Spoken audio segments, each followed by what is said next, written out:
Okay, welcome back, ladies and gentlemen. This is episode 47 of Blown Speakers. And joining us today from Tokyo, Japan is Ian Martin. Nice to see you, Ian. Hey, good to see you again. Yeah, Ian is quite a force on the Tokyo music scene, right? He's a journalist, freelance journalist, written for the Japan Times, Time Out Tokyo, Wire, Guardian, right? And I don't know about the last two really, but yeah. Okay, and of course the founder of Call and Response Records. I see you're wearing the beautiful, stylish T-shirt, and let's take a quick look at your website for that. Okay, so you founded and you run Call and Response Records, which, yeah, you've put out a lot of albums over the years. We could see the beautiful artwork, right? Kick-ass album covers. So what's the philosophy behind your record label?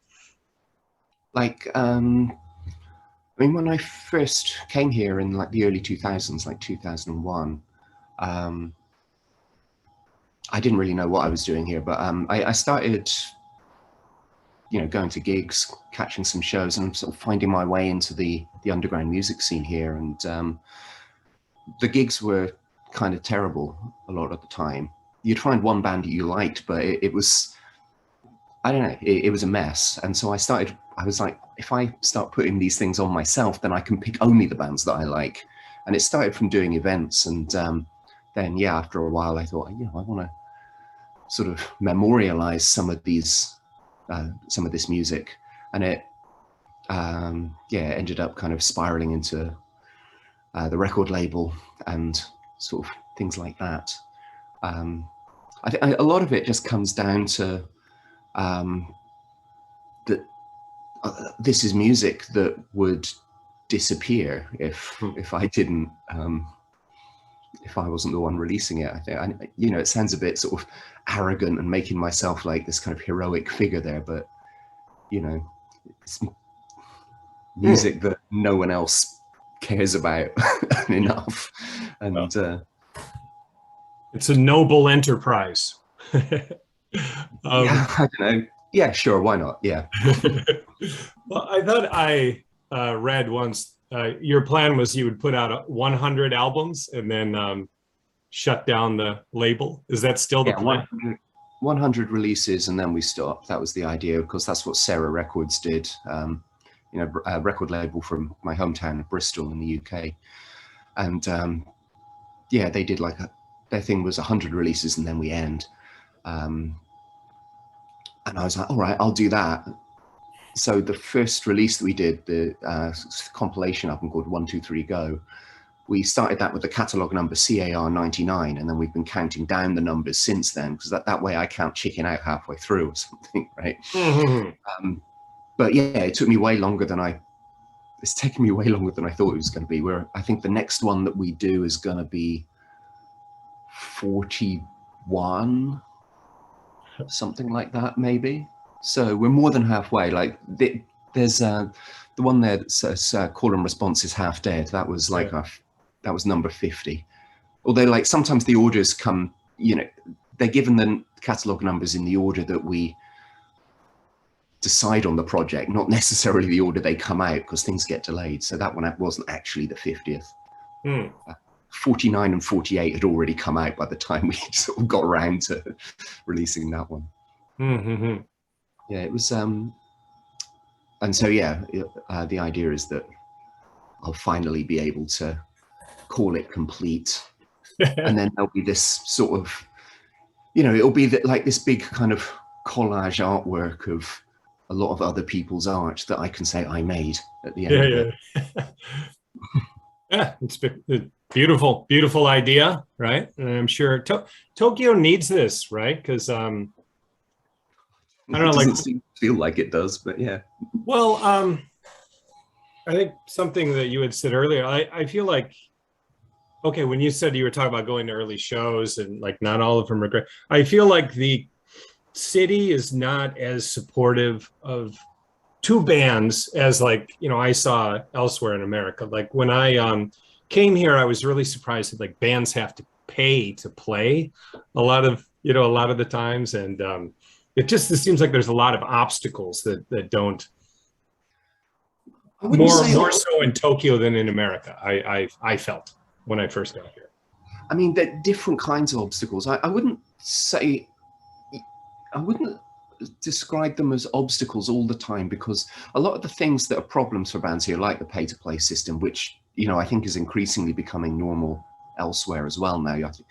There's always been a bit of that in LA, and I think it's kind of creeping in more places in the States as well. I mean, in the UK, bands don't always get paid, and things like that. But it's like, what Tokyo does is that, you know, the venue is like fully equipped with all the gear that, you know, if you were doing a show in Britain, then, you know, the bands all have to call each other up beforehand to see like who's bringing the drum kit, you know, and see if you can like borrow each other's gear and things. But in Tokyo, it's all just there. Everything is like, it's a different alignment of just what the role of the venue is like, and what the role of the band is. The band isn't a worker who's kind of delivering services, if you want to put it that way. The band's a consumer of services that the venue is providing very, very conveniently, as long as you've got the money. But maybe part of the problem with that is then that there's not a huge amount of incentive on the venue's side to then kind of promote and foster an audience themselves. The venue just becomes this blank, empty space that just gets filled by whatever the bands are putting into it. And so everything starts from scratch and then is erased kind of on the night of the performance. And it's difficult to build a momentum. Maybe that's, I don't know, maybe I'm connecting things that aren't really connected there, but that was the way I sort of felt with it.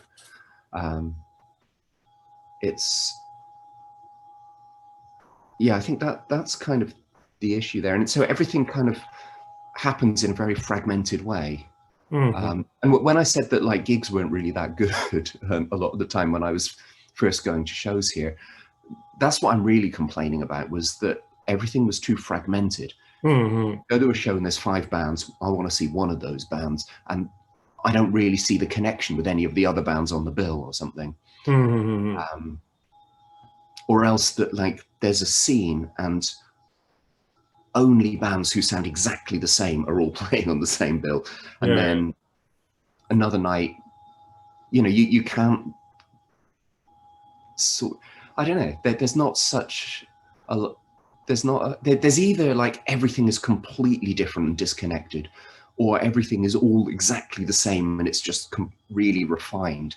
And it doesn't feel very organic. Perhaps that was the problem that I found there, that I wanted to do something that there's a sort of joy of discovery, and things are a little bit different.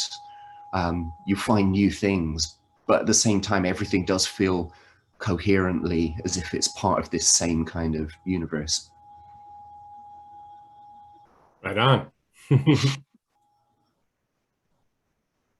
Okay, we're going to get into talking about Alien Lanes, but I want to talk a little bit more about Ian's work before. So your book, Quit Your Band, right? Musical Notes from the Japanese Underground.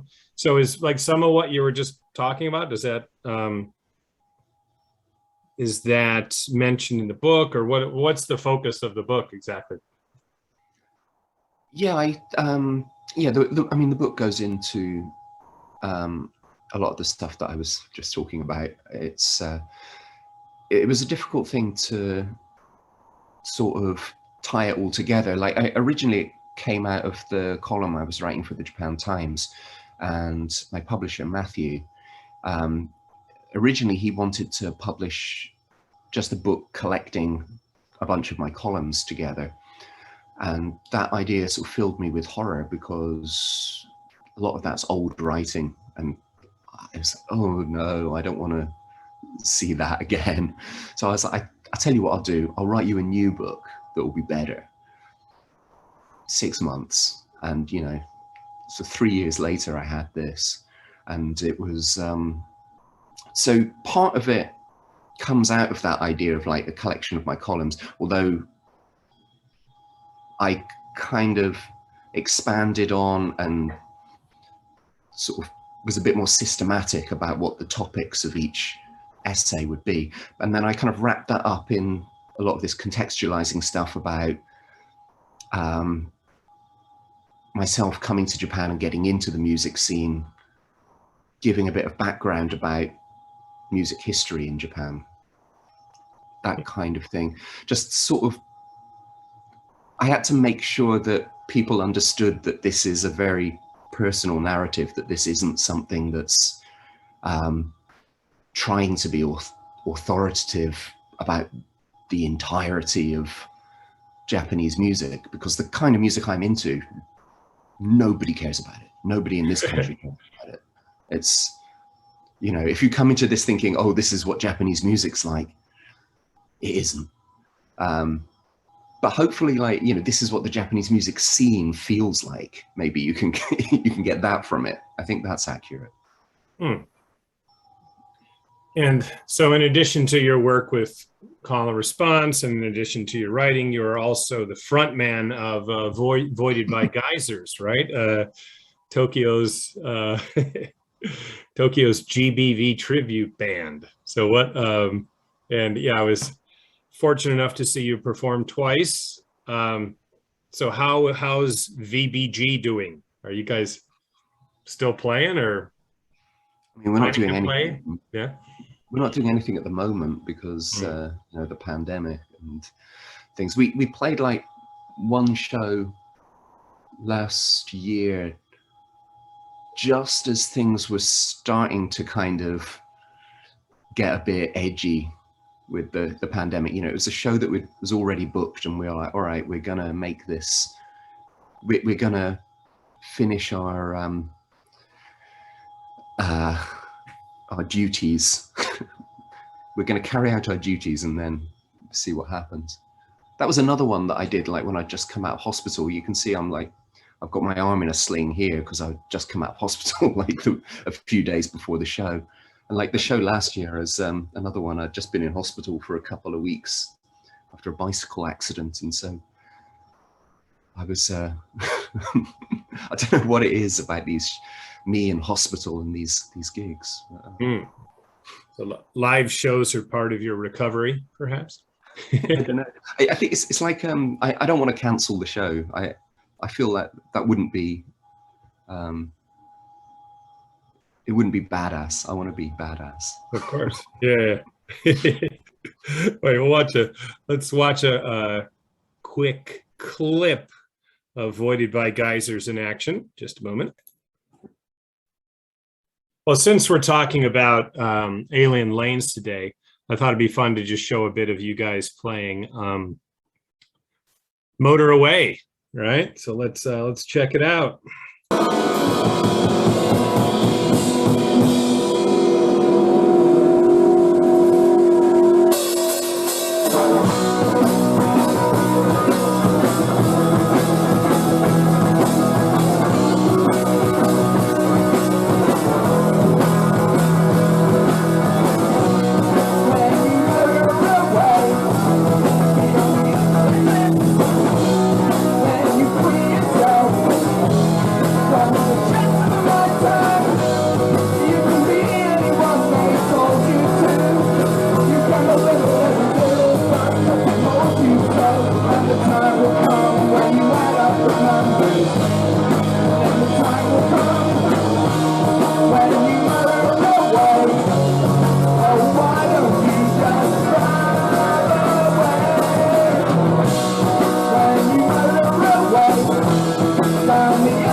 just to give people an idea, all right? So what was the impetus for you to start the cover band? I think if you're a Guided by Voices fan in Tokyo, you don't often meet other Guided by Voices fans. And when I discovered that my friend Carl, who was playing guitar in that, and then Sean, who was playing drums, that, you know, both those guys were like huge GBV fans. We were like, you know, we'd already been friends for a while and just like not known this about each other, you know. It's just like, we have to do a tribute band now. Like we have to. Like the stars have aligned. The gods need us to do this. This is why we've been put together. So yeah, it's always been like the three of us, and then whoever else we can find who is willing to just sort of tolerate us. I know. I mean, I know Carl. Go ahead. Sorry. No, just the other members of the band change a lot. Although the bass player we've got in the band at the moment, Tomo, he's another GBV fan that we've discovered, and you know, just sort of come to our cult. So again, a noble enterprise, right? I know that I know Carl's a Cleveland guy, right? Cleveland, Ohio. How about Sean? Where's Sean from? Sean's background's complicated. I mean, he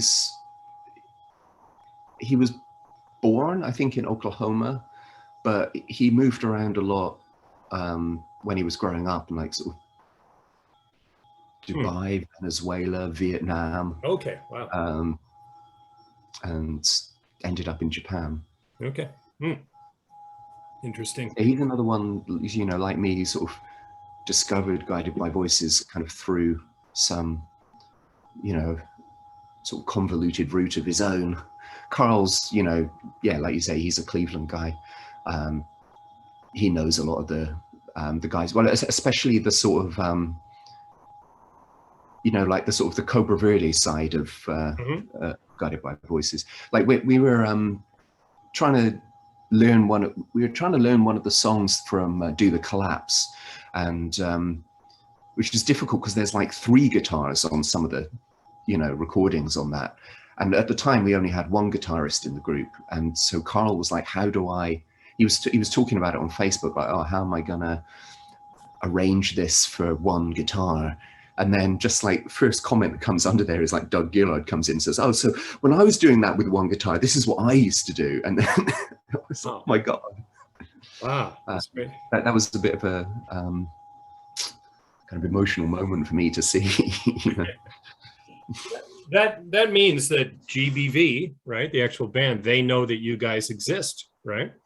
And that you're doing this. At least Doug does. I'm sure Doug would mention that to Bob, right? Hey, there's a cover band who plays our stuff in Tokyo. Possibly. I mean, probably he'd have just seen it as kind of like, it's like my old mate Carl was doing something that's. He wouldn't necessarily think more than that about it, but yeah, I'm sort of. I'm a bit scared of because you know there's this whole Guided by Voices tribute band kind of ecosystem in America, and they all sort of gather together and do like a sort of jamboree and things. I think. I don't know. I think I've heard of things like that happening. I'm terrified of any of those people knowing that we exist because, you know, they're the real deal. Just like a bunch of guys in Tokyo who sort of rehearse maybe twice a year. And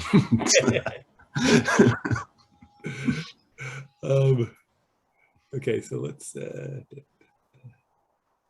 boom. Okay, so so we decided on Alien Lanes, and yeah, you gave an interesting answer when I asked why Alien Lanes and whether or not it was your favorite. So yeah, why Alien Lanes? Alien Lanes was, I mean, it wasn't the first Guided by Voices album I heard. I can't remember what the first one was. Maggie Earwig, maybe. Do the Collapse, maybe. I'm not sure. It's just whatever was in a record shop that I could find at the time.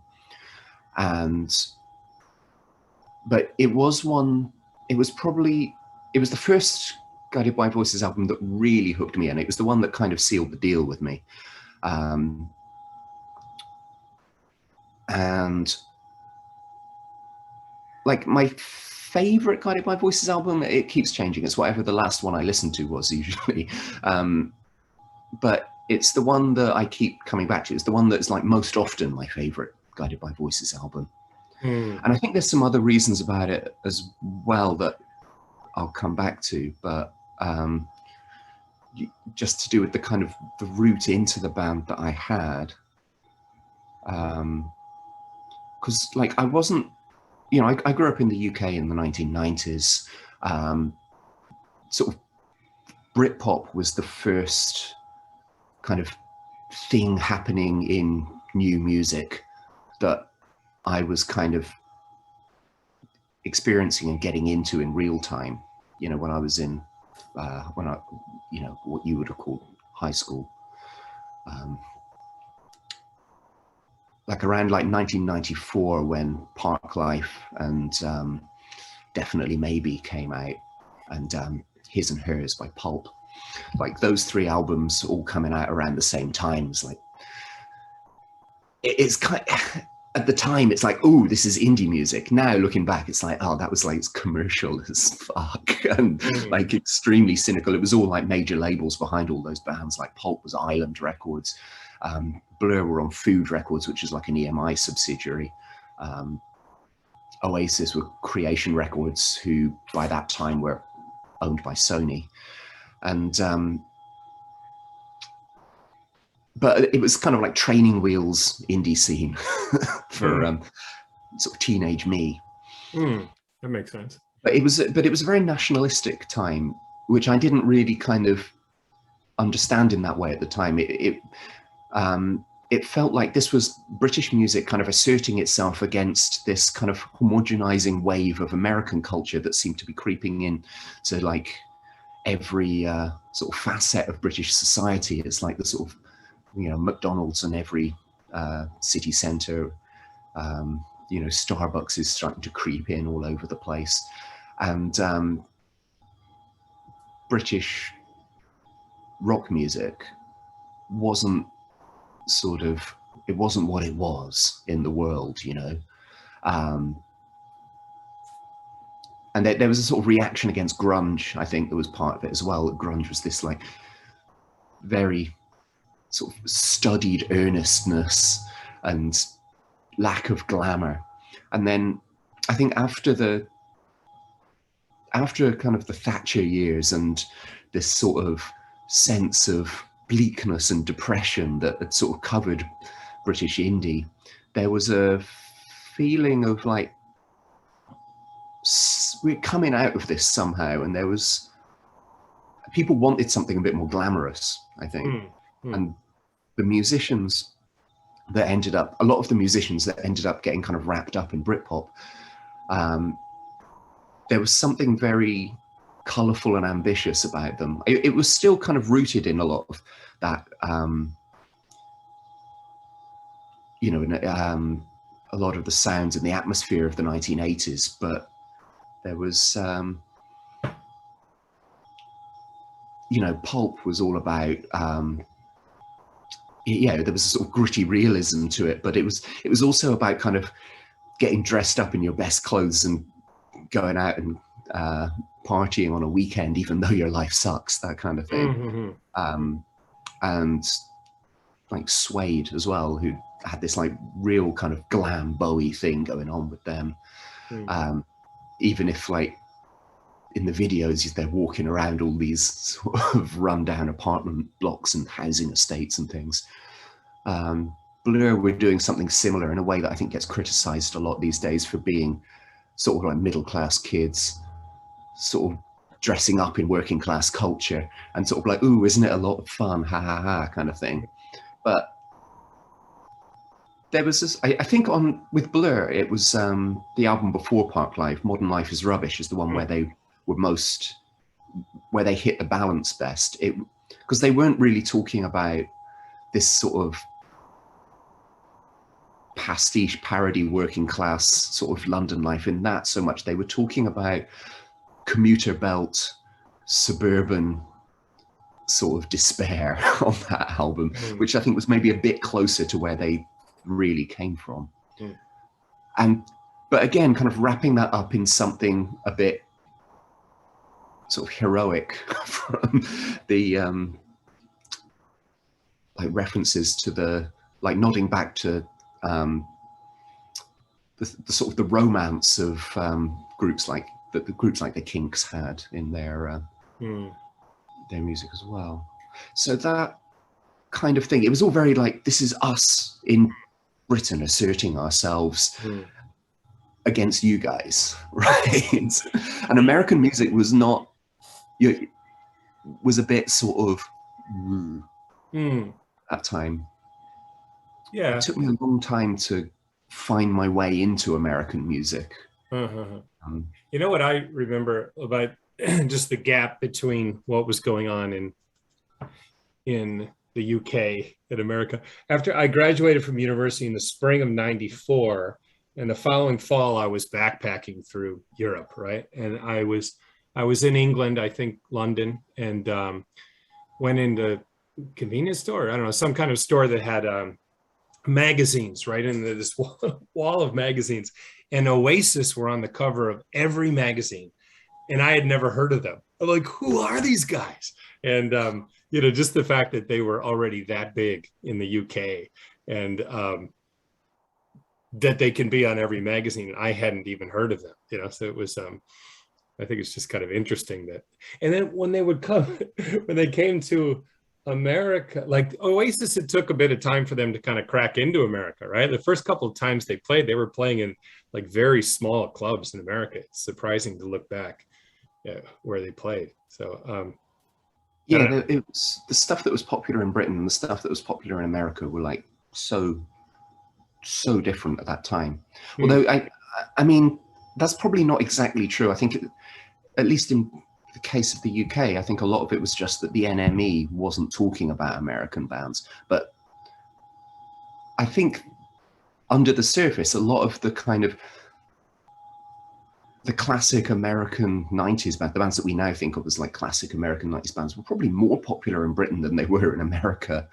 Like Pavement, I'm sure, were more popular in Britain than in the States. I don't know if that's true, but they were selling quite a lot of records, and they were having sort of, I don't know, they were sort of flirting with the charts and things, I think. I mean, that was kind of when things started aligning again, was sort of after the kind of wind had sort of gone out of Britpop sales, that the bands who were really serious about music were sort of paying quite a lot of attention to what's going on in America, actually. And, you know, Blur kind of realized that they couldn't keep doing that thing, and they suddenly started talking about Pavement and all these kinds of, I don't know, a lot of the bands that were sort of coming up in America at that time, or that had already come up, I suppose. And so I guess that's when Pavement had, like, they were in the charts, or they were sort of around the charts. So maybe there was a sense of some of that stuff kind of coming together a bit around then. One Guided by Voice also working with. Would GBV? Sorry, what did I say? Go on, nothing. When you're saying like people were starting to talk about Pavement, was that like the same time that was GBV included in that? It was about that time, or? GBV were always a bit of an outsider oddity band. Although I think if you listen to the Blur album, the one where they tried to do American rock, you know, the one that was just called Blur, the one that had song 2 on it. The song that Graham Coxon wrote on that album, I think it's called like You're So Great. Listen to that now, and it's like, that's that's a Guided by Voices song. Like, we were talking about Pavement back then, but that's a Guided by Voices song. I mean, it's an exact Guided by Voices, like a specific Guided by Voices song that I can't think of off the top of my head now. I think it was a Tobin Sprout song from like B1000 maybe. I can't remember, or around that era, sort of Propeller, Vampire, on Titus, B1000 era. And it's like now listening back to it after sort of years of GBV, that really sort of strikes me out. So I think people were listening to them, but they were kind of under the surface. You'd see them in the like the little small kind of one paragraph reviews in Q magazine or something. They were just a name that I heard, and I had an image of them as something quite different. Because of the band name, Guided by Voices, I had this image of them as being this sort of, I don't know, kind of quite ethereal, sort of dream pop kind of band in my head. Yeah, I remember I originally wasn't crazy about the name. I'm like, Guided by Voices. I don't know. You know, I came to love it, but the first time I read about them was in the Dayton Daily News, and which is not where I would go. Yeah, so I was they're from, Guided by Voices is from Dayton, Ohio, right? I went to university in Dayton, and yeah, I I just found an article about them in the Dayton Daily News, but I really read it as kind of like almost a human interest story. Like, oh, these guys, and you know, he's a fourth grade teacher and he's 36 years old, and you know, there's been some interest in his music, and they're going to play CBGBs. Like, I just remember reading that, and I thought it was a beautiful story. You know, like it made me. To me, it seemed like you know, like a kind of never give up mentality, because to still be sticking to your rock band when you're 35, 36 years old, I mean, is like borderline ridiculous, right?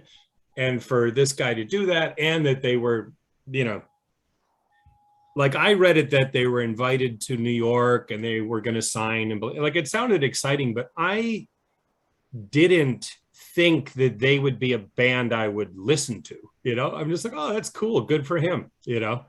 And you know, maybe if it was nowadays, after I read that article, I would immediately, you know, want to listen to them online, you know.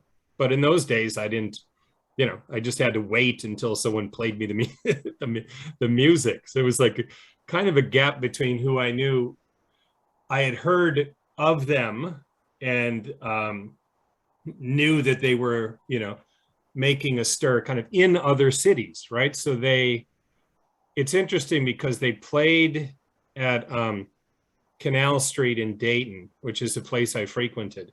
But they played there a lot in the early 80s, like 83 to 86. And apparently like just, and I'm sure you've seen like that documentary, right? He says like nobody at Dayton was really into it, right? So they played out these few gigs, and then they took a 7-year break, right, from playing live, and just, you know, made their first however many albums. And then, and so their first gig in 7 years was in New York at CBGB's. I think that's pretty funny after that long of a break. And to go from, you know, Canal Street Tavern in Dayton, nobody showing up to watch them, and their next gig is New York City in like a legendary live house. I mean, it's cool. It's a cool story, you know? Yeah. I mean, the idea like 35 years old and in a rock band, wow, that's crazy. Like, what does that say about me, 43 years old and in a tribute band to that band? But I think, like, I mean, that's one of the things I like about Japan, though, is that the music scene here is that you're not really, there isn't really the sense of just like, dude, you're still in a band at that age. Yeah. Yeah, but well, but I need to, remind you, I was 21 when I would have read that. I mean, no, that's how I felt at the time as well. Yeah, because it's not even necessarily my opinion, but it's just kind of the standard wisdom that you don't, you don't continue with your band after a certain age. So, But right, but Bob proved everybody wrong, right? Yeah, I mean, so the thing that got me into the band was that when I moved to Japan, I had an American roommate, and yeah, he's like, we were just sort of like, oh, here's the music you should be listening to. Here's the music you should be listening to. We had enough in common that we thought that we'd like each other's sort of favorite things. And he was like, okay, well, there's this one band, you know? So that was kind of what got me into them. And by that time I'd listened to a bit of American sort of alternative music. You know, towards the end of the 90s, I started, there'd been a few like bands from the States that I'd like picked up on and been like, oh, you know, like Blonde Redhead, I got into them. There was this band called The Laps, who they were excellent. Like they'd sort of come out of this earlier group called the Van Pelt, who was sort of, I guess, kind of like early sort of proto-emo, not what we think of as emo now, but like back when it was cool. And the girl from The Laps, Toko Yasuda, Japanese woman, she later joined, can't pronounce their name, Enon, E-N-O-N. Enon. Yeah, she later joined them. So there's a sort of like Dayton-ish connection with them. There were a few American bands I'd sort of tried to like, the Pixies, and I kind of succeeded, but never really. They never really got me. I think I just listened to them at the wrong time. I needed to have heard them when I was younger, I think. Yeah, timing is crucial.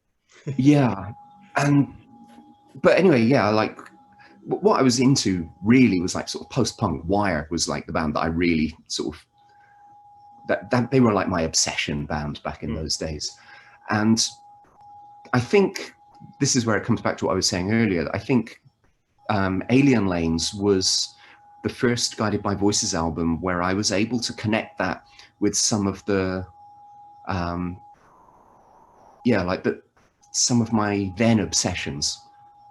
I think I know Robert Pollard was very influenced by Wire. It doesn't sound, it's not an obvious thing that you can hear in their music, but I think you can feel it quite strongly in Alien Lanes. GBV have kind of an image of being this quite,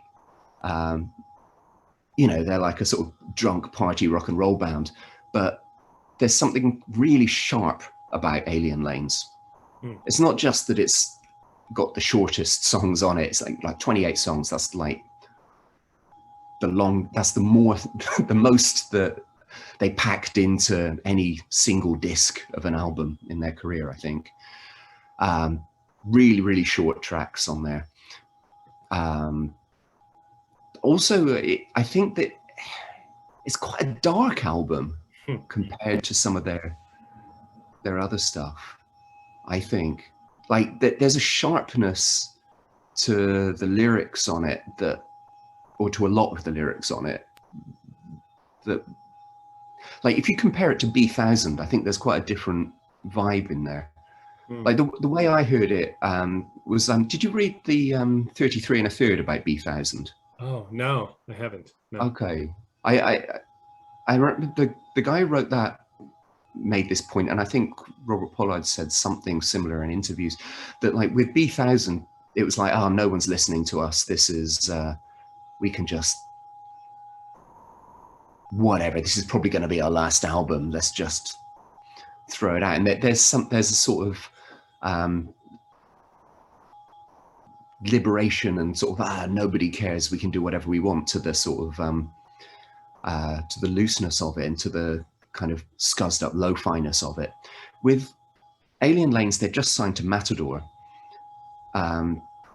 People are paying attention to them. They know people are paying attention to them. And there's a bit more of a fuck you to the kind of lo-fi sort of things that they're doing in it this time around. And I think it's inevitable because they had money now. They could have recorded it properly, but they chose not to. It was the first time they'd chosen not to record sort of nicely, you know. I mean, with the first, with like Forever Since Breakfast, where they did that in a studio and then they were like, no, fuck that, we're not doing that anymore. But you can feel that they're sort of, I don't know, there's this, and there's a sort of anxiety that I pick up in the album as well, that that, you know, people are a sort of defensiveness. People are looking at us now. We don't want to change, you know, that sort of thing. Can you think of an example, like I guess lyrically, when you feel that? I mean, there's like, actually, it's not. Oh, go back. Which song is a good example of that? I mean, you can feel it in a few songs, like Watch Me Jumpstart. I think the lyrics of that are, all right, there's this sort of something kind of ecstatic about it. It's like, oh, yeah, we're riding the tiger kind of thing. But I think I just feel like this edge of panic and of something out of control in there. And like the chorus of the song is a bit of like a sideswipe at the haters, isn't it? I don't know. Like that's, at least that's the way you can read it.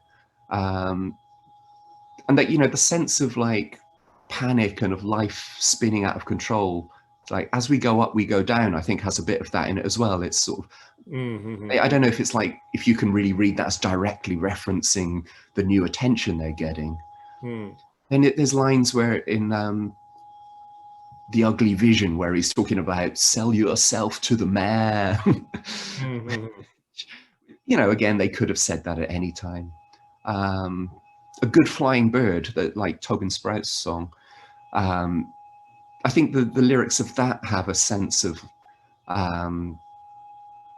you know, like the lines of many years we spent unpressured. You can read that as being a sort of a reference to the sort of like the ease of like, or the sort of easygoing sort of way things were. And it's like, oh, are we still going to be able to keep hold of that? There's, and then like the conclusion of the song, like fools and kings decide ways to live your life. This is just the way we want to be. It's like sort of deciding to just roll with it, I guess, you know. So like leaving the safety of the basement after 7 years, right? To go to New York City and beyond, right? Yeah. That kind of... I don't know how conscious that was in what they're doing and how much of that is just me reading that into it, because, you know, Pollard's lyrics especially can be like a, you know, a sort of Rorschach test for just whatever you're feeling at the time. And, you know, like I said, maybe me coming into it from the angle of being a fan of bands like Wire, I'm looking for the sharpness and the, you know, the sharp edge. Doesn't Wire have similar, I've listened to their one, is it Pink Flag? Is that what it's called? That thing? Pink Flag was the first album, and yeah. That's the one I'm most familiar with. If I remember, the song, the structure of the album is kind of similar, right? Like a lot of shorts, like many really short songs. Is that right? Yeah, it's like 21 tracks on that album, which I guess makes it sort of quite proper by Alien Lane standards, but I feel like, yeah, it does. But I think if you listen to the two albums they did after that as well, Chairs Missing and 154, musically, what they're doing in those songs, there's not so many short songs, but musically, they're kind of structured in this quite chaotic way that I think is quite similar to the way that Pollard approached songs. Yeah, I mean, he's a very different kind of songwriter, for sure. I mean, he was definitely listening to Wire, but he wasn't sort of trying to do what they did. I mean, I think the British songwriter that he's the closest parallel to is Marquis Smith. I was just going to ask you about him, how you felt, if there was a relationship between, yeah, The Fall and. I mean, I don't know if they were listening to each other, but I just think as lyricists, in their own sort of quite different ways, I think they're just like the two best sort of poets of the English language in kind of rock history. Like I never really listened to Bob Dylan very much, but I remember like when he got the Nobel Prize for Literature, I'm like, all right, I'm going to pay attention to this guy's lyrics. And I was like, okay, yeah, they're good. He's better than the image I had of him. But I was also thinking, he's almost as good as Robert Pollard sometimes, you know. I think a song. Yeah, I don't know. The lyrics on this album there are some. I was just going through them. There are some amazing ones. I could just like talk for the rest of this about just my favorite lyrics. Well, let's play a track now, just for our uninitiated viewers. What do you think? Just Watch Me Jumpstart. When you mentioned that, I'm like, ooh, that might be a good one. But just for a little taste for people who, sure. If anyone's watching who has never heard this album or has never heard GBV, and what would you think? It's such a difficult question. Like, Watch Me Jumpstart's a great song. I mean, I'm definitely, I wouldn't say no to that one. Yeah. Go for it. It's a good introduction to what the band sound like, and yeah, it's a good choice from this album as well. Sure. Okay, just to just for the uninitiated, or to give people a taste from this album. Let's see, track 3, Watch Me Jumpstart. Okay, let's give it a go.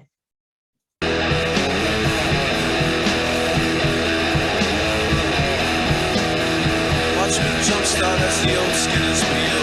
See an opening and lost into the field. Hidden longings no longer concealed.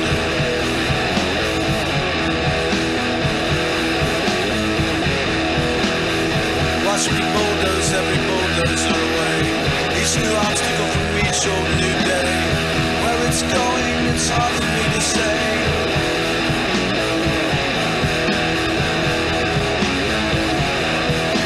Shoot me down and bring me down, but I won't be around as you run to the places you love.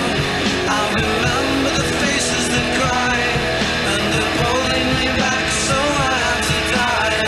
Watch me jumpstart at the first light of the day. This sensation just blows me away. Don't look now, the face.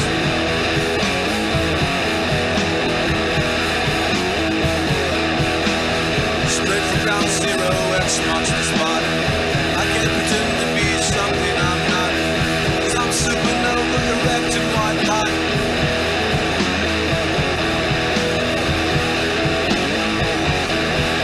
And shoot me down.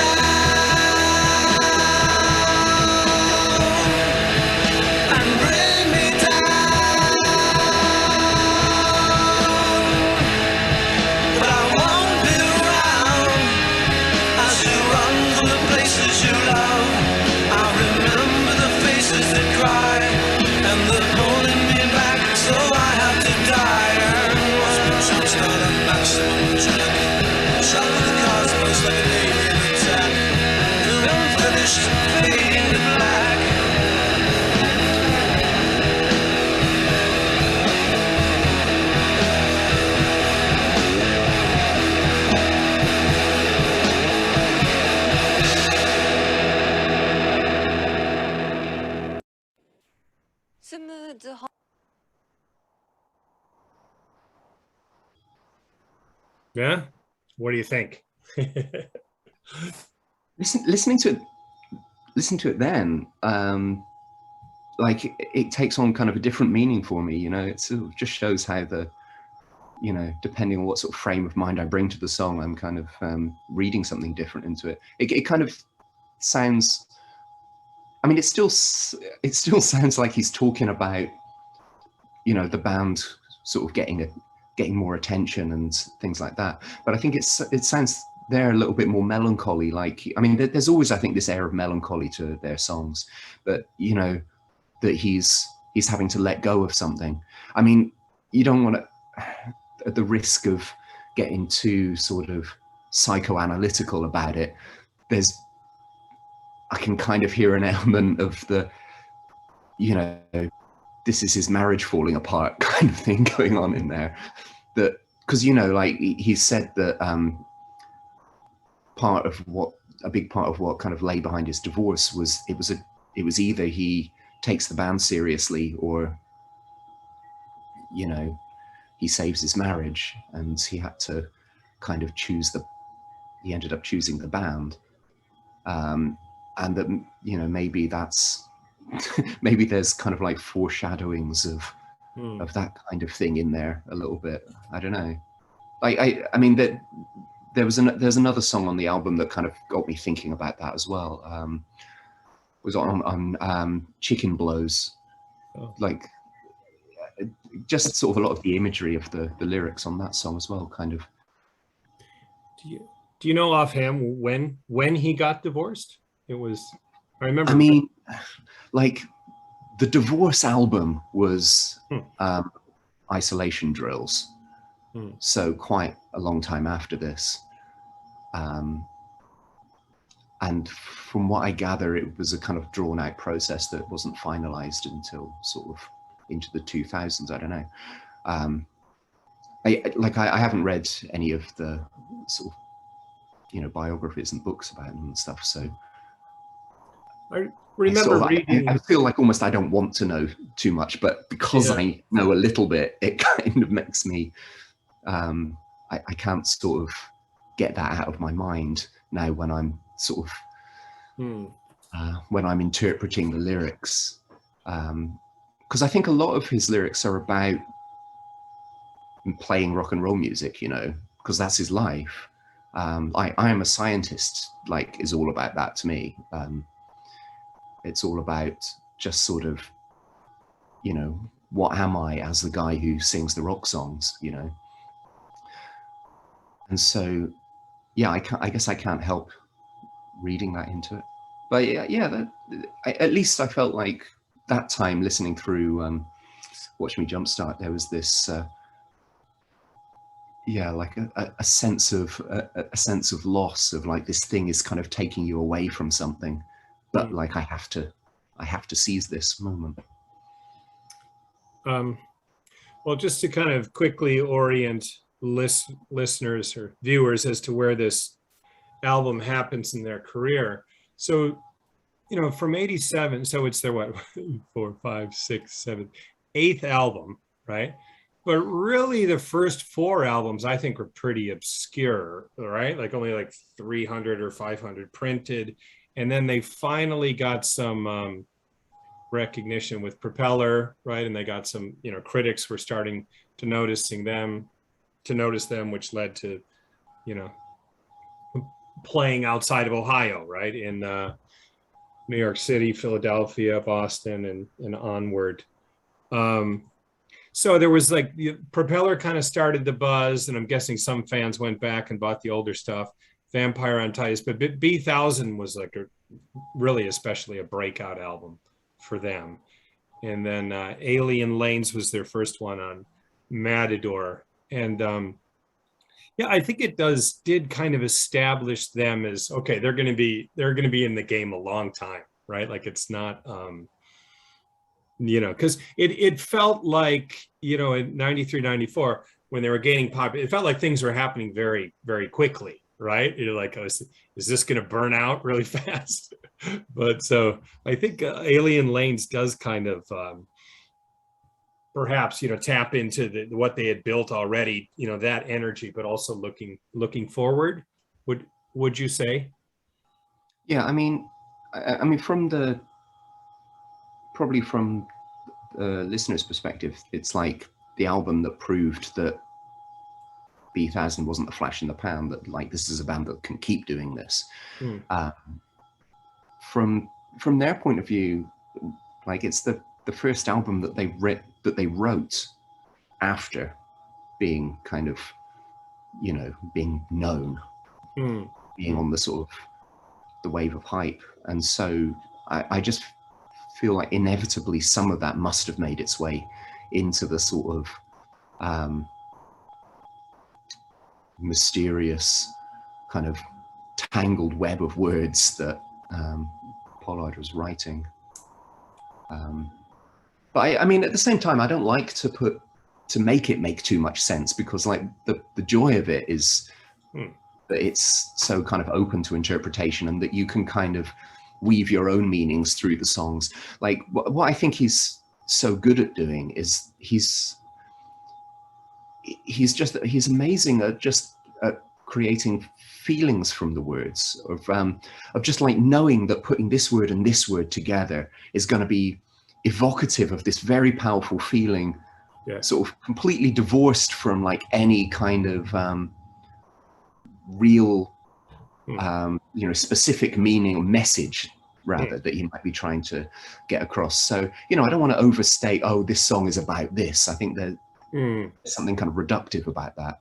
And that's not, you know, if that's in there, which I'm, like I said, I think it must be in at least some of these songs, if not a lot of them. But that's not the main thing that the songs are about, and that's not the main thing that he's about as a songwriter.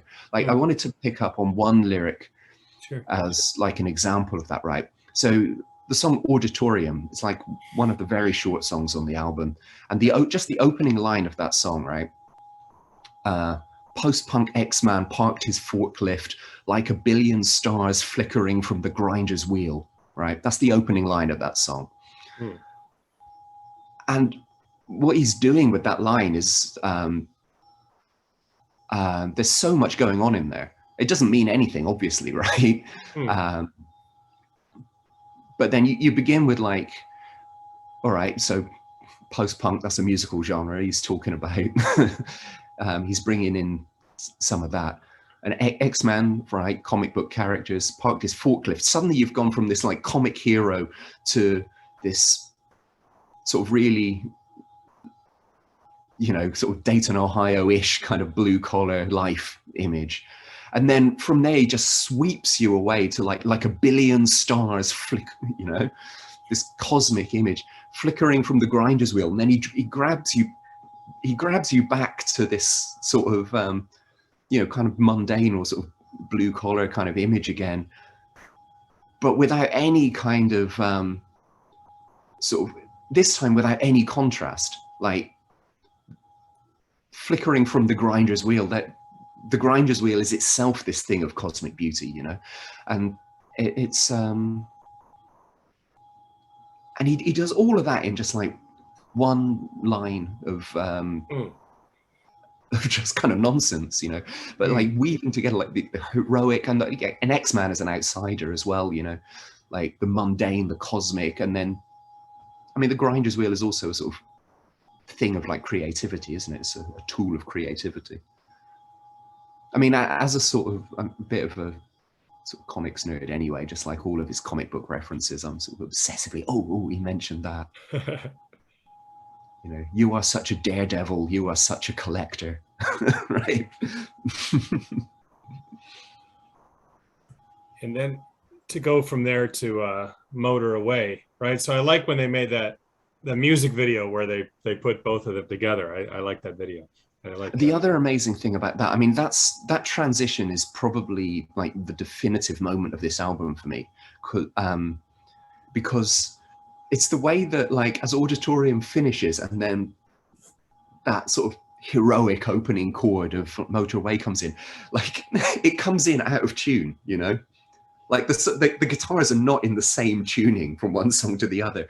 So suddenly you're kind of like, you know, as Motor Away comes in, and you have to take a second to just like reorient yourself to, you know, to like how the guitars are tuned now.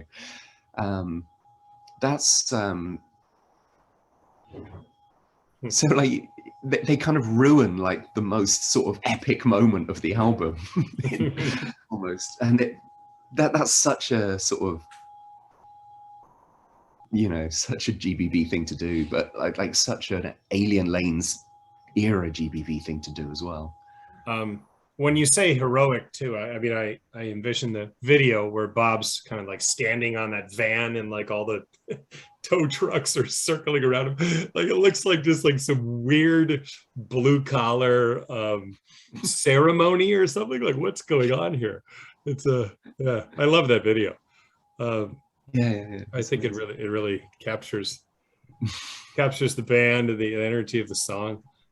There was another interesting thing about that was like for me and for Voided by Geysers, you know, for the tribute band, it was always like the relationship between Motor Away and Hit, which was like the next song on the album. That was always like a key moment for us. We always play those two songs back to back. We do it the other way around. We go Hit, Motor Away. And it was I grew up with this album on CD where those two songs are absolutely back to back.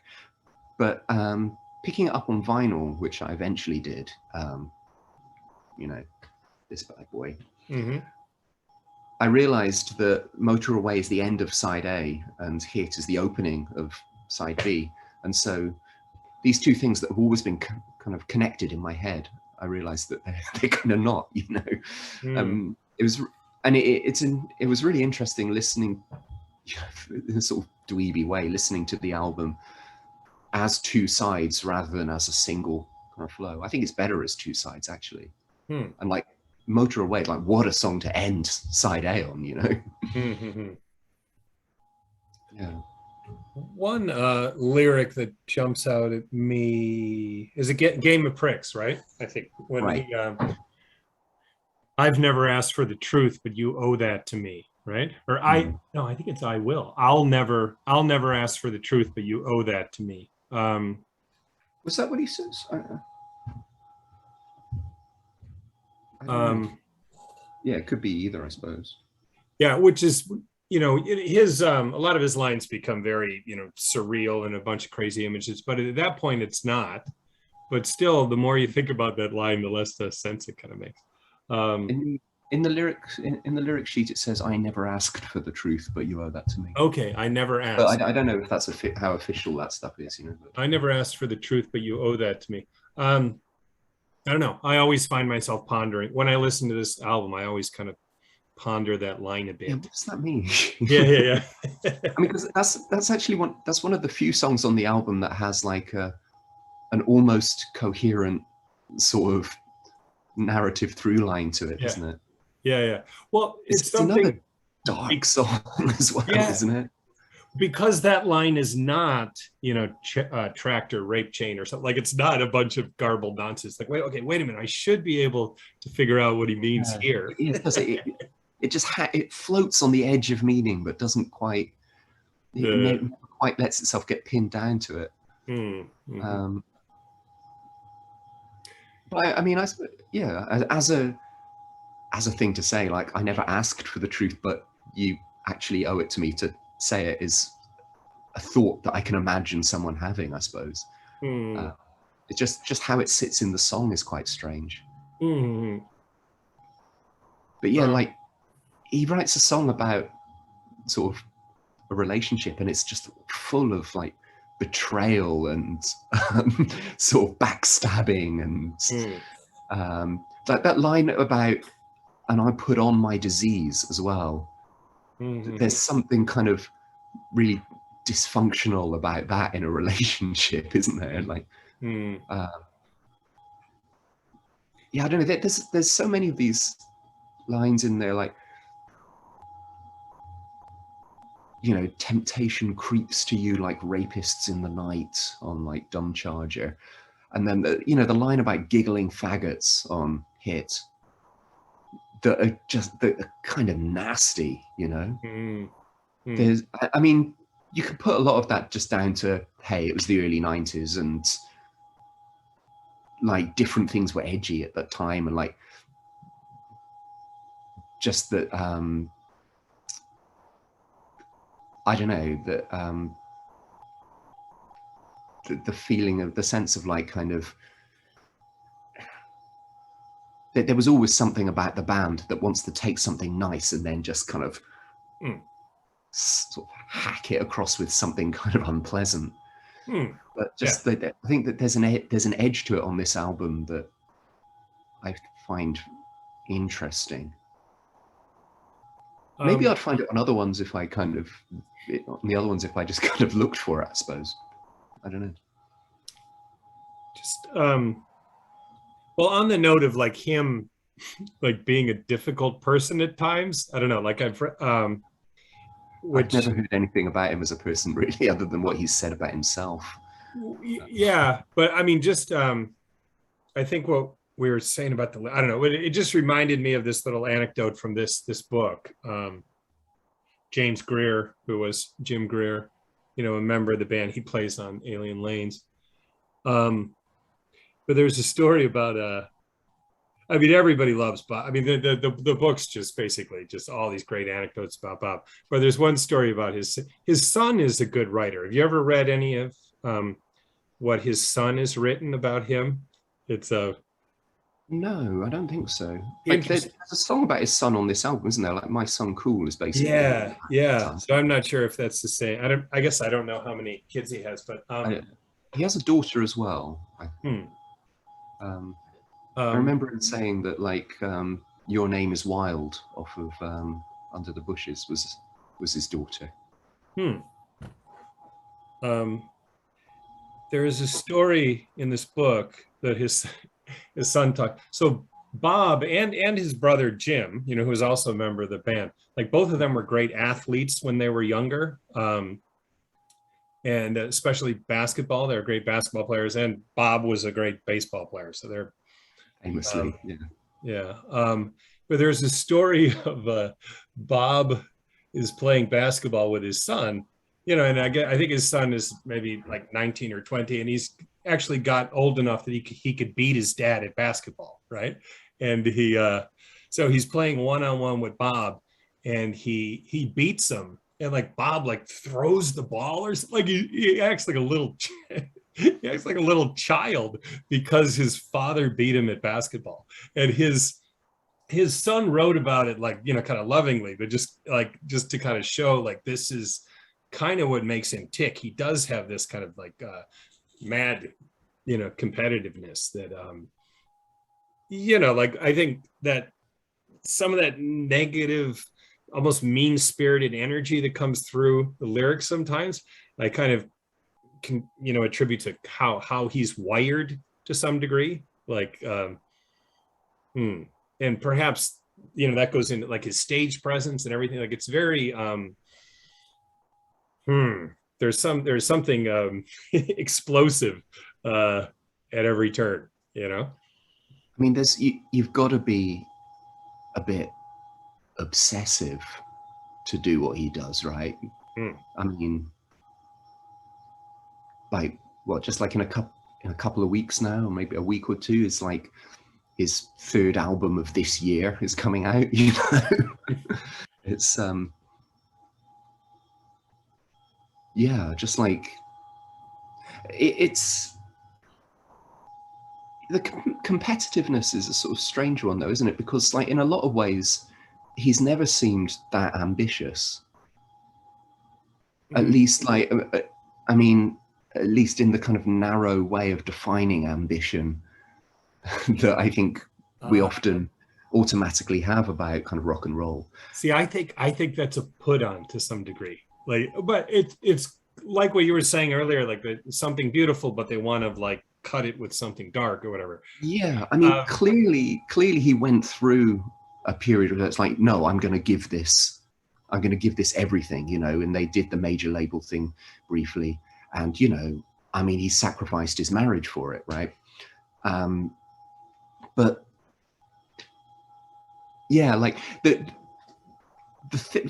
thing that they ended up settling into, I mean, one of the things I thought listening to this, like when I was thinking about all of the sort of the anxieties about fame and about kind of the sort of the way things were going with the band, like, oh, things are getting crazy now. And then just looking at what actually happened to the band, and they ended up in this sort of overall looks like this quite comfortable state of, you know, the same sort of 2,000 or 3,000 people buy like every record he puts out, and, you know, sells out every single show he plays. And at this kind of low level, he's done very, very comfortably. But yeah, even the way in which he kind of not failed exactly, but the way in which he didn't kind of take that step up to being like really sort of rock and roll famous and successful, you can attribute that to his kind of maybe something kind of uncompromising in him, you know. Like he couldn't do anything but this way that he does things in the end. But remember that song on Do the Collapse? What's that really poppy song? Hold on Hope. Hold on Hope. Yeah. Remember that? So I remember reading an interview with him afterwards, because they packaged that to be a single, if I remember correctly, right? Like that song was going to be like a go at having a hit single. And I remember reading an interview with him afterwards, and he said that was the song. Yeah, he said that was the song he was most ashamed of in the career of Guided by Voices. It's funny though, this single, right? It's like Hold on Hope. It's look at the track listing. There's like 9 tracks on this single. Oh, that's funny. You know, Hold on Hope at the end. It's like the last of 9 tracks. That's funny. So he was very, I mean, to me, that just says he's uncomfortable with the idea of it being a single, kind of, right? Like he wants to make it a... Well, or it's just like... Or it's just like, you know, because he, on Matador and on TVT, they were all like, we'll release 1 of your albums a year, but you've got to slow down, you know. He's like, but I've got all these songs, I have to put them somewhere. Maybe there's an element of that to it as well. I mean, with Hold on Hope, he always, I can't remember which one, it was like one of the live bootlegs. I think it's the Athens, Georgia one, maybe, that he's sort of introducing it as just sort of, yeah, it's kind of creamy, but it's all right, isn't it? It's not bad. You know, he has this sort of qualified acceptance of the song, I suppose. He's very conflicted about it. Yeah, it's funny. Yeah. Well, like, because at the same time as Do the Collapse, he also did Speak Kindly of Your Volunteer Fire Department, which I think some people see that album as like his sort of the kind of director's commentary on the process of Do the Collapse, you know, because they had like Do Something Real on it, you know, and that maybe some of what he's doing by making this much more minimal album, just him and Doug, was like a way of venting on the process of doing Do the Collapse with Rick Ocasek. And yeah. So do you have all their albums? I mean, I know you keep, just because I've seen your posts, you keep up with like their new stuff. Are you have you heard all their stuff? Or I've heard all of it. I think like there's a few that I just have digitally on my hard disk. Like when we started Voided by Geysers, we all kind of pooled all of our GBV data so that, you know, we could fill in the gaps in each other's collections.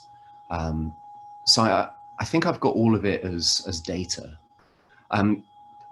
There was a period like when the kind of the classic lineup reformed in like 2012, there was like a run of 6 albums they did then, where I did pick up the first of those, Let's Go Eat the Factory, and then I sort of drifted away, or I just kind of wasn't paying attention for like a few years. So that was the period where I wasn't buying them in real time. And then when he sort of came back and he did Please Be Honest, which is, you know, the one he made just himself, I bought them all since then. So so also his solo stuff you're into. I don't have all. I have a bunch of his solo albums, but not comprehensive. Mm-hmm. Um, Well, that's like I think with a lot of the stuff that he did with Todd Tobias, a lot of that kind of blurs into one for me. Sure. I mean, it's a lot of material we're talking about. So much, yeah. And like so many of his other bands, is like these other projects that he was involved in. I can't keep up with it. I mean, like one of the reasons that I don't rush into it as well, though, is that, you know, it's kind of maudlin to say this, but sooner or later he's going to die, and then there won't be any new Robert Pollard albums. Yeah. So it's good that there's about 50 of them that I just haven't heard yet, that I can keep kind of, you know, I can keep a flow of stuff that's going to be at least new to me for like a long time. It's an awful thing to say about a guy. Yeah, it's reality. Yeah, the reality of our existence. Right? Well, it's like the thought of it horrifies me. Of the thought of there being no more Bob. Yeah, I mean, I guess it will be nice just not having to spend like $100 a year on like all of the new records he's putting out. But well, let's hope he gets back to Japan before that. He doesn't seem to be that interested in touring outside of the States, does he? Like they did go to Europe a few times. They played like their first UK shows in like more than 20 years. A couple of years ago, but like even like crossing the border to Canada seems to be a bit of a sort of like, ooh, you know, it's a bit far. And I remember hearing about that when they came to Japan, like it was kind of a bit much for them, just the, you know, the jet lag, and then it was sort of, okay, you've got to get in and do all of this, and they weren't sort of maybe they didn't really feel it. I've seen that with other bands that are here. They're kind of struggling through jet lag. I remember Para Ubu was the first concert I saw in Japan, and David Thomas said, "How do you say jet lag in Japanese?" is what he said on stage. And yeah, when I saw Daniel Johnston play in 2003, it wasn't good. He was really, I don't know if it was the jet lag or what, but he was very tense and freaked out, and he played his show was just very awkward. So I don't know, like not some, I don't know. Have you seen that over the years, like bands that are just struggling? Actually, but Para Ubu was awesome. I just think it's funny that David Thomas said that. Yeah, I don't know. I mean, I haven't noticed it much on stage, but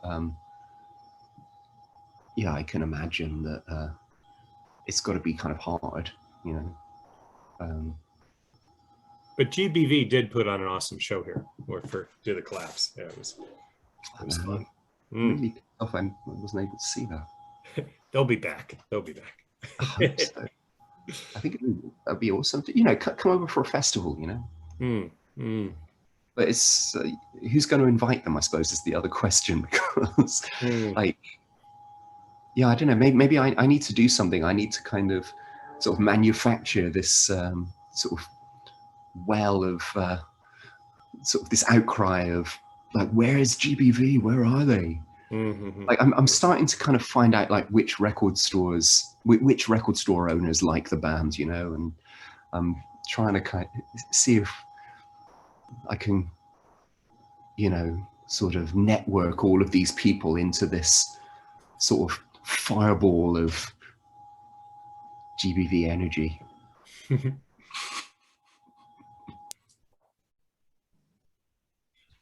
Yeah, just quickly, I thought I'd mention, because there's various lineups of GBV over the years.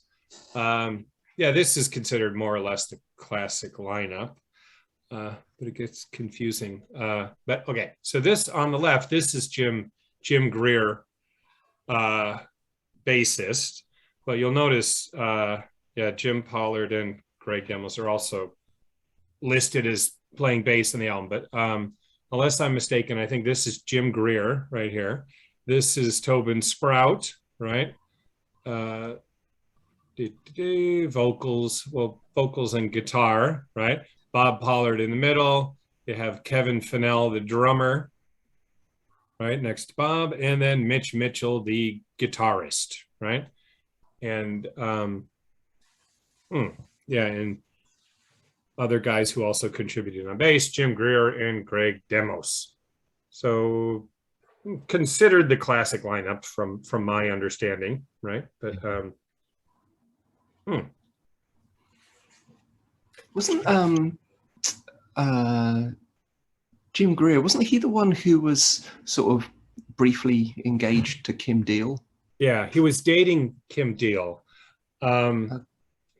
during the time we did an episode on the Pixies, and from what I learned about, part of the breakup of the Pixies is when they were opening for U2, and Jim Greer was with them because he was dating Kim, and he wrote an article for Spin that really presented the Pixies being angry about how they were treated by how they were being treated by U2, and it was in Spin, which was like a major magazine. And I guess when Frank Black saw this, he was livid, and it sounds like it really played a role in the breakup of the Pixies. So it might have been Jim Greer. Jim Greer's fault. Fuck everything up, don't they? yeah. But they were probably going to break up anyways. Probably them opening for U2 wasn't a good move for their, but whatever. It worked out for the Pixies, right? In a way. I mean, their kind of their legacy is sort of unimpeachable now, isn't it? Yeah. I always preferred the Breeders myself. But. Fair enough. Yeah, of course. Kim Deal is also from Dayton, right? Yeah. A lot of great bands from Dayton. Weirdly many, considering what the kind of town it is, from what I gather. I don't know. Anyone I know who knows anything about Dayton says, "What? No, there's nothing there." But apart from all these amazing bands, somehow. And I didn't really know until recently that well, I knew the Ohio Players, right, major funk band, were from Dayton, but I didn't realize there was like a whole funk scene in Dayton in the 70s. They've opened a museum there, a funk museum. I'm like, wow, I didn't know that. Awesome, the Dayton Funk Museum. Yeah. And have you seen that documentary about Brainiac? No. It's you can watch it online. It's I'll send you the link. It's awesome. But they mentioned that they got a lot of in the thrift stores in Dayton. There was a lot of old equipment that funk bands used during the 70s Dayton scene, and they would buy that stuff from the thrift stores and implement it into their sound. So I think that's kind of cool, kind of multi-generational. Yeah, I mean, it's not, I don't know. I have a long-winded theory about, but I'll I'll hold off on that. But okay. Well, no, it's a pet theory. Well, no, okay. So even like the Wright brothers are from Dayton, right? Uh-huh. And other like major inventions. Swearing at motorists, like Dave Doman sometimes does this stuff on stage where he just does this whole rant about all these like famous inventions that come from Dayton, like the cash register and all this. And then to have this like 70s like funk explosion and later kind of an indie explosion. And it's to be like such a nondescript place. But I hesitate to say this, but when I lived in Dayton, I'm convinced that my house was haunted. Okay. and not only me, like kind of a lot of the people who lived in the house with me, my sister, who was also a student at UD, she saw a ghost, right, standing right in front of her, and she's not lying, like, I don't know. she wouldn't make that up. I mean, she saw something, you know, and there were all these, everybody had ghost stories with a certain like area of Dayton. And I don't know, it kind of like freaks me out to think about, like, maybe if you could believe in some kind of spiritual energy, that somehow the walls between our world and the other world are thinner in Dayton, which somehow are able to give people ideas to invent airplanes. And divide them by their voices, you mean? Yeah. Okay. Yeah. So no, sure, it's as good a theory as any. Yeah. But yeah, I have to talk to Dayton people about that to see if anyone would anyone else would buy that theory. But yeah, supposedly the house I grew up in had ghosts in it. I never saw one, but like it used to. It's like a really old house that I grew up in. It's like, you know, like built in the late 1700s, and like around the turn of the 19th to the 20th century, it was a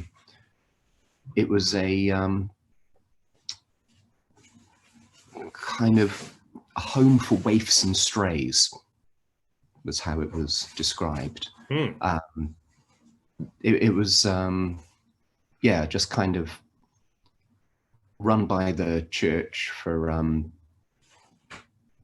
as a sort of home for sort of homeless young girls. And so you can find these photos of these of them sort of in the house, kind of going around the place and things. And I remember somebody, I don't think it was my mum, I think it was like the woman who was in the house before us, claimed to have seen like a girl wearing like Victorian dress sitting on the bed crying at one point, and then it just, you know, wasn't there again. And then like years later we tracked down these photographs of these people dressed like that, and it's like, oh, that was there. I mean, I suppose you could have imagined it was something like that anyway, but so, you know, there's this sort of woo about that house. But I don't think anybody invented a sort of refrigerator or something like that. Yeah, I mean, just the idea of a place having a spiritual energy. I mean, I'm all for it. I mean, does the world have to be as boring as we kind of, you know, this sort of fetishization of like the scientific and the rational that I think a lot of liberals of our generation have? I'm sort of like, come on, let's we can be more imaginative than that, can't we? Like we can accept all of the scientific facts while also still kind of well, why do we have to kind of close down all of the kind of the cracks where imagination can still thrive, you know? Why do we have to be in such a hurry to do that?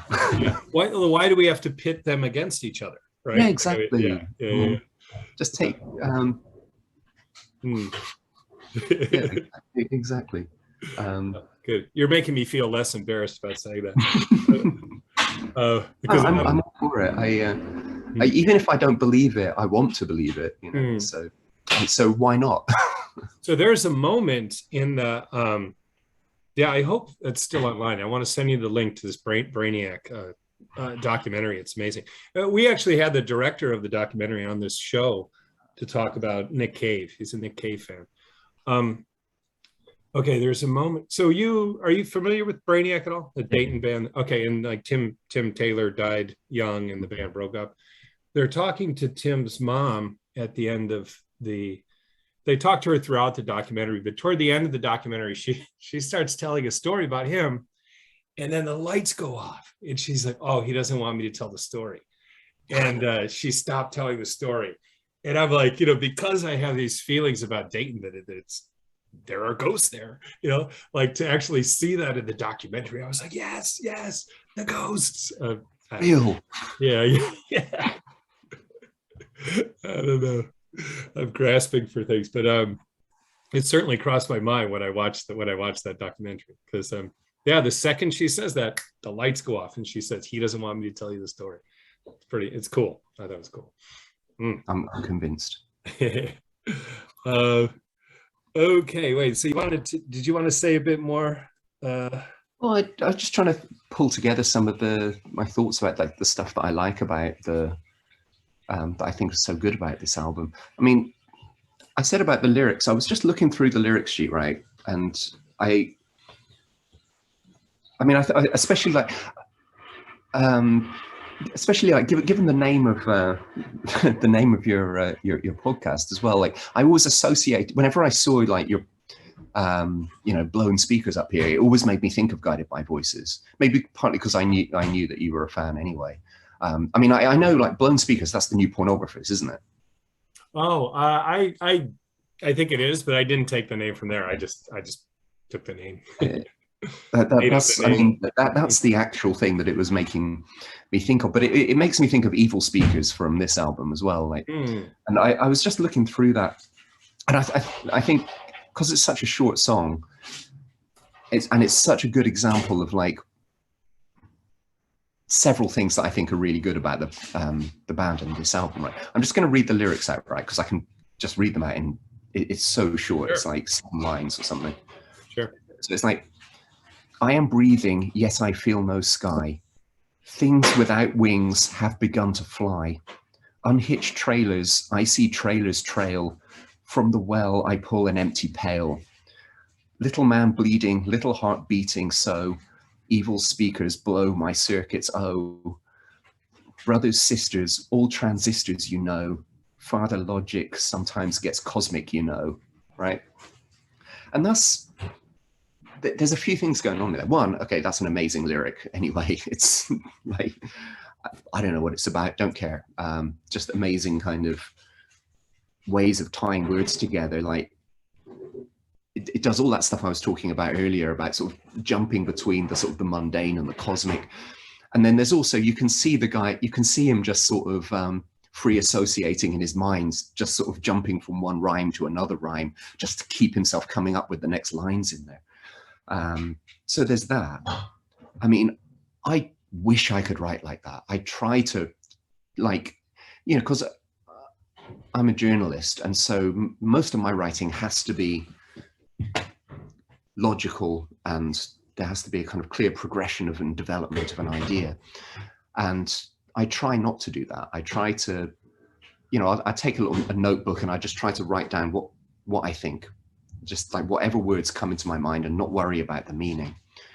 But I can't do it. I can't do it the way he does it. I can't do it the way that, Marky Smith did it. I posted some of them up online because just in case anyone thought they were interesting, just like photos of my notebook. And like the first comment under one of them just goes, "This reads like early Momus," which is like the opposite of Robert Pollard lyric. I mean, Momus is a great lyricist as well, in a very different kind of way. I looked at who like left the comment, and it was Momus.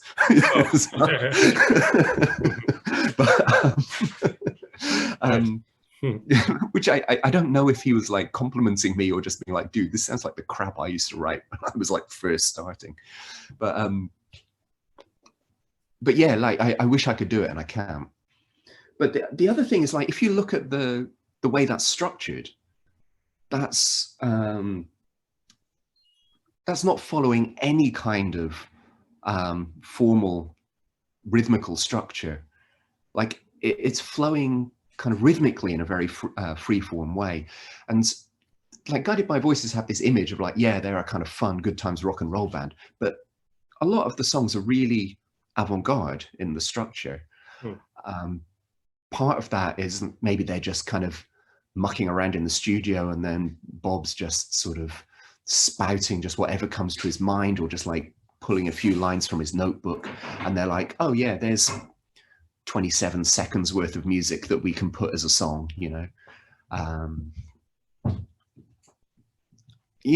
but I think you can listen to this album and get the impression, oh, these aren't real songs. These are like pitches for ideas of songs, which I think is a legitimate way of looking at it. But the more time I spend with it, the more I'm like, but no, the 18 seconds of that song is perfect. There is no more that needs.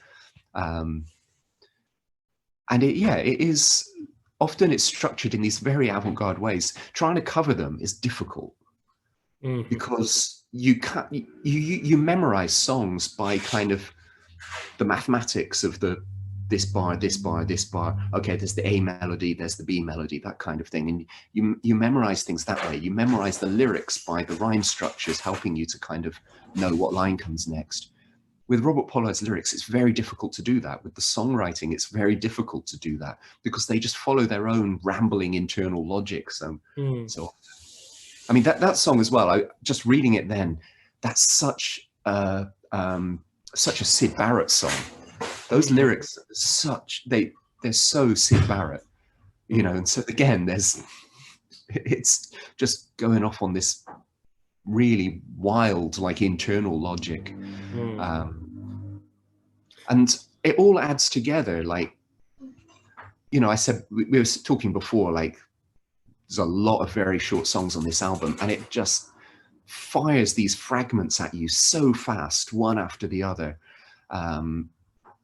Yeah, there's a bit of the sort of Wire, Pink Flag kind of atmosphere to it. You know, a song I remember from Pink Flag is, I think it's called Lion Tamer or something like that. Lion Tamer, yeah. Yeah, and like that to me is another GBV connection in my head, because Lion Tamer makes me think of a Exit Flagger. like even the titles I feel like are kind of different, or are kind of similar at times. Yeah, I suppose. Grasping first. Yeah, I mean, Wire have interesting lyrics as well. I mean, I think it's much more, they're much more refined, like, in the sense that, I don't mean they're more, I don't know, the words seem a little more carefully chosen. And that's part of the appeal of what Robert Pollard does, is that everything feels really natural, no matter, I mean, maybe he is putting a lot of work into it. I mean, when you listen to the, you know, like the Suitcase compilations, and you know, just like the tapes that he keeps under his bed, and then you hear the difference between that and what actually ends up on the album, you realize that actually there's a lot of evolution that's happening with these songs before they end up on the records. But I don't know, with Wire, it's a little bit more pointed, but they are good in a similar way at being kind of evocatively ambiguous. I think that's definitely true. It's a different atmosphere. There's more portent behind Wire's lyrics, but yeah, there are a lot of similarities, I think, and they're good in some similar ways. So on the cover of one, I think it was like a box set, something, it seemed like a collection of rarities GBV thing I saw one time. I feel like there was a sticker on the cover, and it said, when are you going to stop this silly nonsense, like Bob Pollard Sr.? But I'm paraphrasing. Do you know what I'm talking about? Yeah, there was, I haven't seen that particular one, but I remember there was, it was on like the Suitcase 4 compilation. The sticker on the front of that one, I can't remember what it said now, and I don't have it anymore because it was stuck on the plastic kind of that I had to rip away. But it was like, it was a review just saying, it was a review from a completely fictional magazine that clearly Bob wrote it himself, you know, just like, you know, yet another completely sort of unnecessary sort of trawl through the the garbage that wasn't even good enough for, you know, I can't remember, something like that.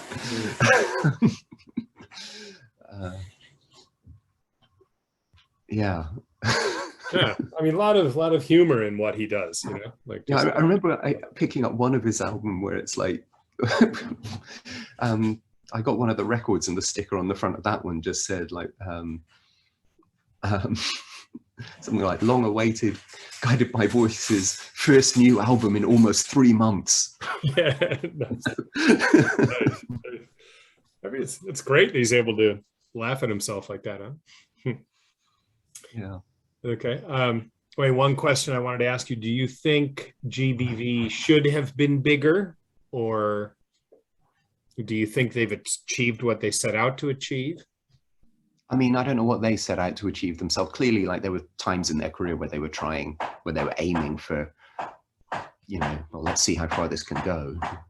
But I mean, two things really. Okay, they're as big as, I mean, they've been around for as long as they have, and I think they found most of the fans that they're gonna find. They found like a very reliable core of fans who just, like they can put out 3 albums a year, and the same 2,000 or 3,000 people or whatever, I don't know, are gonna buy every single one of those. And apparently that's enough for Robert Pollard to live on. I don't know how much like the pandemic's kind of messed things up for them because of touring and stuff, but when they play live, they're selling out their shows to at comfortable sized venues, but also small enough that I think that the fans can kind of the whatever kind of atmosphere has been built up between the band and the fans over the years is being served very nicely by the way things are going at the current level. And yeah, I think nowadays, in the 90s, it was like, it was okay to, you could be a snob and sort of say, no, it's like, dude, you fucking sold out. You're mainstream, man, fuck that shit. And nowadays, I think if you're perceived as having any of that attitude, people kind of jump down your throat a bit. It's like, how dare you try to deny these bands their success, these artists their success. And that, you're being a hater if you do that. I sound like such an old man saying, "Ooh, you're being a hater." But it's like, yeah, come on, man. Does everything have to be about money, really? I mean, I mean, part of it's like things are harder now. Life's harder now, and that maybe a lot of the that attitude that I picked up in back in the 90s is a product of the privilege of like growing up in a comfortable time where you could say sort of where you could be picky about kind of selling out about money and things like that. And people live in the stage of capitalism we're in at the moment is much harsher, much more unforgiving. And maybe my attitude kind of comes from another time that isn't really relevant now, but still there has to be some room for things to just like, it doesn't have to be about huge soaring success. I think maybe in a lot of ways the model that Guided by Voices have sort of settled in on is the best model. It's the model that allows them to just keep making new music whenever they want. They've got their fans, and they're not sort of swept up in all like the dysfunctions of sort of kind of reality TV grade sort of fame and sort of media overexposure. Just it's at a good level. It's at the level where I mean, I wish they were successful enough that they could come and tour in Japan because then I could see them. But even that, I'm like, Japan has an amazing Guided by Voices tribute band, so of course people can watch them. Yeah. More or less the same level, right? We're sort of like, I think our level is like, I don't know, like sort of 1987 period Guided by Voices. We're sort of roughly around that level, maybe. Well, the best we would be recorded a song. We did record a song last year. Oh, really? Sort of, yeah, we did a cover of what was it? Gold Star for Robot Boy. Oh, nice. We recorded it just like separately in our rooms during the pandemic to sort of try and drum up a little bit of donation money for local venues and co-ng. Another noble enterprise. Right? We had this idea, like our drummer Sean had the idea. It's like, hey, let's do the whole of B1000 now. You know, let's just cover the whole album. And we were all like, yeah, let's do it. And then just nobody did it. And then it's like, fuck this, I can't be done. That's a shame. It would have been a weird, fun thing to do. Partly because my job's the easiest one in the group, right? I just have to sing the songs. Well, the best thing would be if they come here someday and you guys open for them. That would be the best.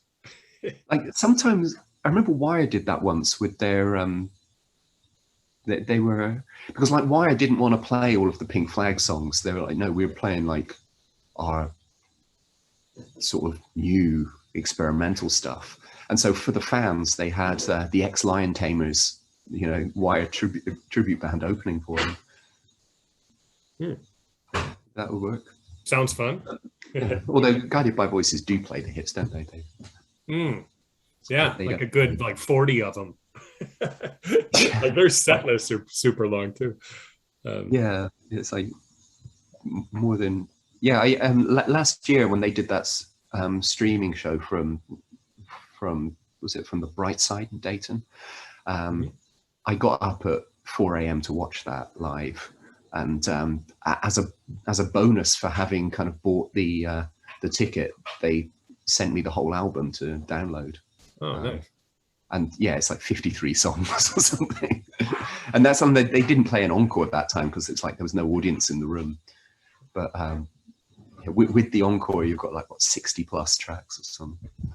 Good show. It was fun. It was weird. Like it must have been so weird without the audience there. You could hear there's like a few like friends or like members of the crew in the room, like at the back of the hall, clapping occasionally. But yeah. But then I've organized shows like that. I mean, I actually, going back to what I was saying about the level of success that Guided by Voices have, and about how that's sort of ideal. And I think in terms of what I'm doing with my record label is, that's a level of success I would like to have for myself. I don't want this stuff to sort of spiral out of my control. I want like just like 100 people who'll buy anything I put out. And that's enough.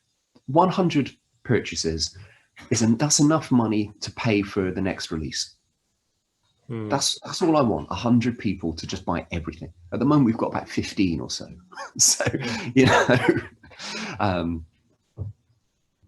know, just like that would be enough. And then like whatever fans the band themselves can bring on top of that, that would be fine. It just needs to be enough to sustain the project. Anything above that is, you know, great if it comes, but no need to go wild.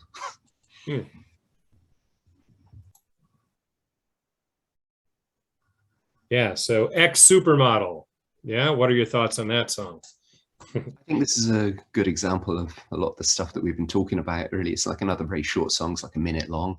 It's got this sort of quite beautiful melody that the band then just ruined by having this like really loud, really high up in the mix, just the sound of this guy, some drunk guy snoring really loudly all the way through the song. I mean, I think isn't like the guy who they sampled snoring, isn't that like the 300-pound ghost from like, God, what song? It was on B1000, wasn't it? From like Demons Are Real. I think there's a line, it's like, I lost all my money to a 300-pound ghost. And I think, isn't like, he's the guy that they sampled. He's one of their friends or something. Some guy they knew. I don't know. I'm not sure if it's the same guy. I thought I heard that. Anyway, it's just, it's a song that could have been nice, that they were just like, no, that's too nice. Let's give that song something extra. Someone snoring over the whole song. Somebody snoring over the whole song, and it's so much more because they did that. All right, we'll listen to that going out. Okay, so ladies and gentlemen, thanks for watching It's been episode 47 of Blown Speakers. And yeah, Ian Martin, thanks for joining us. And yeah, I'd love to have you back again in the future. Maybe talk about The Fall or Wire or anything. List. Yeah. Pick an album, or more GBV in the future too. All right. We're going to go out with X Supermodel. Yeah. We good? All right. Let's do it. All right, let me make sure I'm all hooked up over here. All right. Let's do it. She's slender, oh, she's clean, she's face. I took her from place to place. I moved her from room to room. I exploited her, became the groom. So I write music for soundtracks now. I write music for soundtracks now. That's what I wanted to do.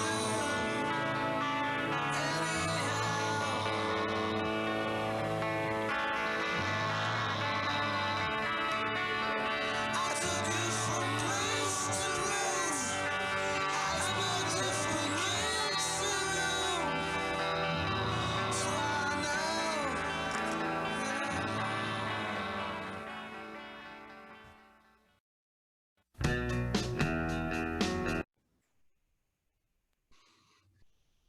Yeah. Good choice. Good choice. It's another good example of, as well, like the way it kind of goes straight into Blimps Go 90, which Yeah. is one of the nicest and loveliest songs on the Yeah.